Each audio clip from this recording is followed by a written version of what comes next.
नमस्कार मित्रों, मैं धनेश्वर महतो। अपने ही देश के अंदर कैदी बना के रख लिए गए हैं तमाम मजदूरों को। बिहार, यूपी, झारखंड और तमाम राज्यों के मजदूरों को येदियुरप्पा सरकार ने, कर्नाटक की सरकार ने। अब आप लोग ये सोच सकते हैं कि बीजेपी का असली चेहरा क्या है। एक तरफ ये नौटंकी करते हैं कि देखो हम हिंदू के कितने बड़े हमदर्द हैं, दूसरी तरफ इसका असली चेहरा कि इस लॉकडाउन के अंदर कर्नाटक से ट्रेनें को कैंसिल करने का काम कर्नाटक सरकार ने किया है। इसका मतलब है कि कर्नाटक की सरकार, भारतीय जनता पार्टी की सरकार, मैं शुरू से कहता आ रहा हूं आप लोग को कि गरीब मजदूर आदमियों की ये दुश्मन है, उनको गुलाम बनाना चाहती है। इसीलिए तो भारत के अंदर एनआरसी लाया जा रहा था। आसाम के अंदर समझ लीजिए, आसाम में एनआरसी के अंदर 19 लाख आदमियों की नागरिकता गई थी, जिसके अंदर लगभग 15 लाख हिंदू थे और एक भी नेता ने, भारतीय जनता पार्टी के किसी नेता ने एक उफ तक नहीं किया था। और अब जीता जागता आपको यह प्रमाण है कि कर्नाटक के अंदर मजदूरों को बिहार नहीं आने देने के लिए, यूपी नहीं आने देने के लिए, उसको एक हिसाब से बंधक बनाने का काम कर्नाटक की सरकार ने किया है। तो क्या आप, मैं नहीं समझता हूं किसी को समझने में यह देर होनी चाहिए। और सबसे दुखद क्या है कि बिहार की सरकार, श्री नीतीश कुमार की सरकार, उप मुख्यमंत्री सुशील कुमार मोदी, भारतीय जनता पार्टी के, ये एक बिहार के ऐसे नपुंसक नेता है, नपुंसक, जिनके पास कोई कलेजा नहीं है, मानव के लिए कोई दया नहीं है, अपने बिहार के मजदूरों के लिए इनके पास कोई दया नहीं है। नहीं तो जिस टाइम के अंदर बिहार की ट्रेनें को कैंसिल किया गया था, उत्तर प्रदेश की ट्रेन को कैंसिल किया गया था, उसी टाइम इनको आपत्ति करनी चाहिए था और सख्त तरीके से सरकार को चेताना चाहिए था कि बिहार के मजदूरों को आप हमारे प्रदेश में भेजने का काम करें। महाराष्ट्र सरकार यह दावा कर रही है कि बिहार की सरकार ही नहीं, बिहार के मजदूरों को लाना चाहती है। तो क्या हमारी ये सरकार इस योग्य है कि बिहार का मुख्यमंत्री बने रहे? श्री नीतीश कुमार जी, क्या आप इस योग्य हैं? आप तो बहुत बोलते हैं कि मैं अंदर आत्मा की आवाज सुनता हूं, तो क्या आपकी आत्मा आज मर गई है? नीतीश कुमार जी, क्या आज आपकी आत्मा मर गई है? जो बिहार के लाखों मजदूर बाहर फंसे हुए हैं और उनका मजाक उड़ाया जा रहा है, वो दाने दाने के लिए तरस रहे हैं, पानी के लिए तरस रहे हैं, और यदि किसी कारणवश वो इंतजाम करके बाहर जाते हैं तो उनको पीटा जाता है। तो मेरे ख्याल से समझ में आ गया होगा हमारे बिहार की जनता को, यूपी की जनता को, झारखंड की जनता को, 3 राज्य के सबसे ज्यादा मजदूर हैं पूरे हिंदुस्तान के अंदर। ये 3 राज्यों कि किस तरीके से दूसरे प्रदेशों की सरकार उनको बंधुआ मजदूर समझती है। जैसे राजा महाराजा के टाइम के अंदर गुलाम बना के रखा जाता था, आज येदियुरप्पा की सरकार, कर्नाटक की सरकार बिहार के मजदूरों को, यूपी के मजदूरों को, झारखंड के मजदूरों को, यहां तक कि देख लीजिए कितनी बड़ी साजिश चल रही है देश के अंदर कि 3 ट्रेन आसाम के लिए खुलती है गुजरात से, लेकिन उन तीनों ट्रेन को वहां की हाई कोर्ट मना कर देती है। हाई कोर्ट को क्या आवश्यकता है किसने दायर की याचिका हाई कोर्ट के अंदर, या अपने यहां हाई कोर्ट फैसले देने लग गया? सरकार के पास क्या पावर है? इसका मतलब है सरकार ने याचिका दायर की है हाई कोर्ट के अंदर, तब हाई कोर्ट ने डिसीजन दिया कि हम मजदूरों को आसाम में नहीं बुला सकते हैं। तो मतलब आप लोग समझ लीजिए कि जो वर्तमान में हिंदुस्तान में जितने भी नेता हैं वो गरीब मजदूरों के दुश्मन हैं, चाहे वो भारतीय जनता पार्टी की सरकार हो या किसी दूसरे पार्टी की, मतलब एमएलए या सांसद है, क्योंकि ये लोग कोई भी अपने क्षेत्र के नेता को बुलाने का काम नहीं कर रहे हैं। तो आप लोग समझ सकते हैं कि क्या पोजीशन है। दूसरी चीज, खास तौर से उन गोबर भक्तों को कह रहा हूं, गोबर भक्त इसलिए फिर कह रहा हूं, मैं गोबर भक्त किसको कहता हूं फिर समझ लीजिए, जो दूसरों की मां बहन की इज्जत नहीं करते हैं, विपक्षी दल की मां बहन एक करने में लगे रहते हैं। और ये लोग हैं कौन? ये भारतीय जनता पार्टी के आईटी सेल के लोग हैं। इनको गाली गलौज करने के लिए ही भारतीय जनता पार्टी रखती है कि आप विपक्षी नेता को उल्टी सीधी मां बहन करते रहो। ऐसा लगता है कि ये पता नहीं इनकी मां घर में होगी नहीं, बहन घर में होगी नहीं, यार यदि होगी तो ये लोग अपनी मां बहन को भी इसी तरह गाली गलौज करते होंगे।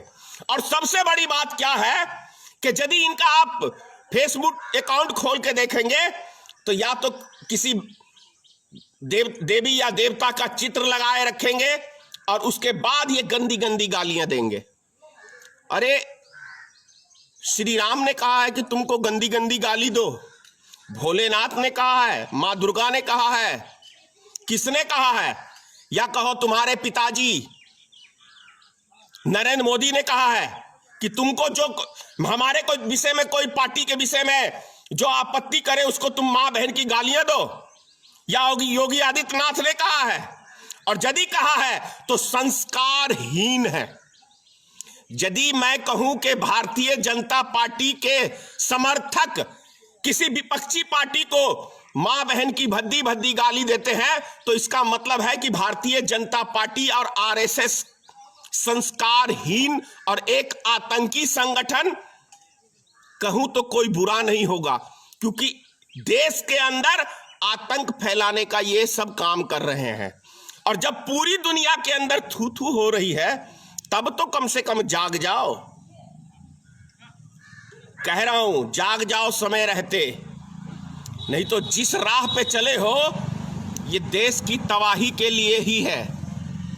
अगर इतिहास नहीं पढ़े हो गोबर भक्तों तो हिटलर का इतिहास पढ़ लो, क्योंकि जो नरेंद्र मोदी जी आज भारत में कर रहे हैं वो हिटलर ही किया करता था। उसकी जीवनी पढ़ लो और नरेंद्र मोदी की सरकार में जो भारत में हो रहा है ये देख लो तो तुम्हें 1% भी अलग कुछ नहीं मिलेगा।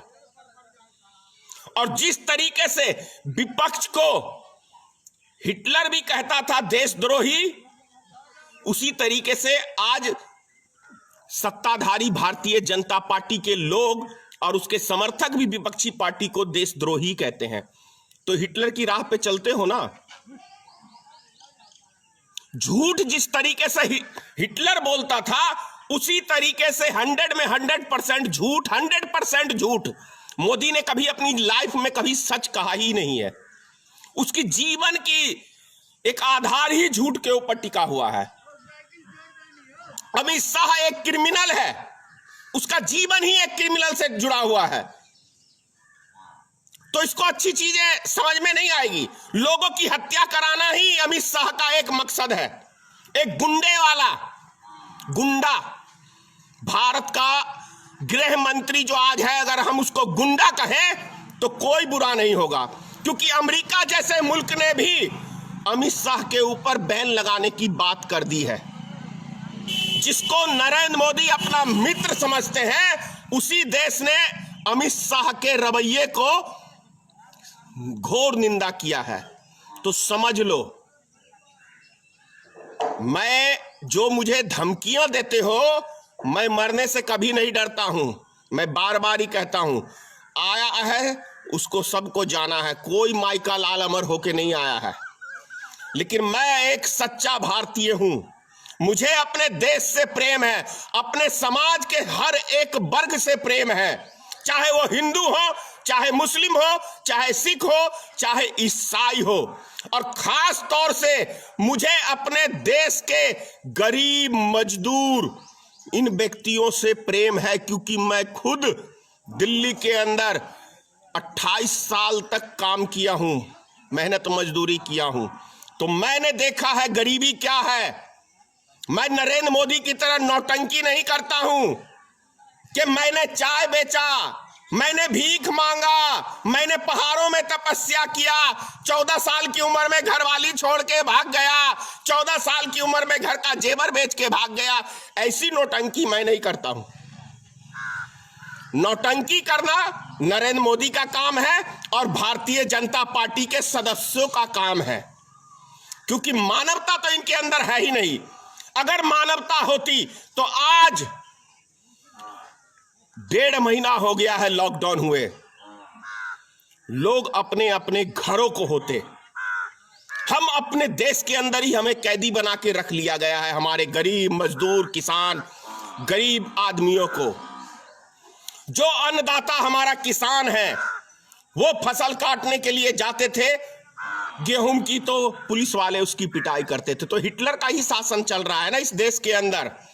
अगर कोई आदमी सामान खरीदने, दवाई लेने, कुछ लेने जा रहा है तो पुलिस वाले उसकी पिटाई करते हैं, तो ये हिटलर का ही शासन इसको कहा जाएगा ना।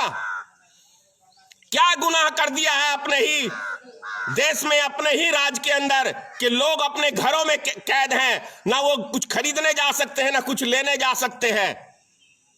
और जब इस महामारी की बात आती है तो दिल्ली के मस्जिद में, निजामुद्दीन में, तो मीडिया वालों ने बड़ा उछाला कि जमातियों ने इस देश के अंदर बीमारी फैला दिया। तो जमातियों को बाहर से आने का वीजा तो नरेंद्र मोदी की सरकार नहीं दिया ना। और अभी जो ये दारू की कई किलोमीटर की लंबी लंबी लाइनें लगी, दिल्ली में क्यों हालात खराब हुए? आजादपुर मंडी के अंदर हजारों की भीड़ डेली होती थी, इसीलिए आजादपुर जहांगीरपुरी का जो हिस्सा है वहां सबसे ज्यादा कोरोना वायरस के मरीज पाए गए। इसीलिए यह सरकार की नाकामी है। यदि पटना की हम बात कर ले तो हजारों की संख्या में सब्जी मंडी में भीड़ लगाई गई, लेकिन सरकार ने इसके ऊपर एक्शन नहीं लिया, क्योंकि वो हिंदू ज्यादा थे, वहां हिंदू मुसलमान करने का मौका नहीं मिला। तो हमारे देश की घटिया राजनीतिक और घटिया पार्टी, इस देश की दुश्मन पार्टी, इस देश की एकता की अखंडता में सबसे बड़ा बाधक भारतीय जनता पार्टी के घटिया लोग, घटिया मानसिकता के, गोबर भरा हुआ इनके अंदर। ये लोग मुल्क से प्रेम नहीं करते हैं, ये सिर्फ अपनी सीट से प्रेम करते हैं और अपने उद्योगपति भाइयों से प्रेम करते हैं। इसीलिए कर्नाटक की सरकार ने हमारे देश के, बिहार के, यूपी के, झारखंड के, उड़ीसा के, आसाम के, तमाम जगहों के लोगों को बंधक बनाने का काम किया है। तो ये सब चीज डेली की तरह लोगों को परेशान करने का एक आदत पड़ गया है। वीडियो बनाऊंगा, उस टाइम कॉल करेंगे। इतना ही कहूंगा प्रिय मित्रों, समझ गए होंगे कि देश की राजनीति को आप लोग समझ चुके होंगे कि क्या है देश की राजनीतिक। जय हिंद, जय भारतीय मित्र पार्टी, सीताराम, मां भगवती, इन गोबर भक्तों को कुछ अक्ल देना माता, क्योंकि ये गोबर भक्त इस देश के एक ऐसे वायरस हैं कि इस देश की शांति को, एकता को तबाह करने के लिए इनके दिमाग में आरएसएस ने एक जहरीला वायरस फैला दिया है। जय हिंद। अगर आप ये वीडियो YouTube पर देख रहे हैं तो हमारे चैनल को सब्सक्राइब करें और बेल आइकन को दबाना ना भूलें।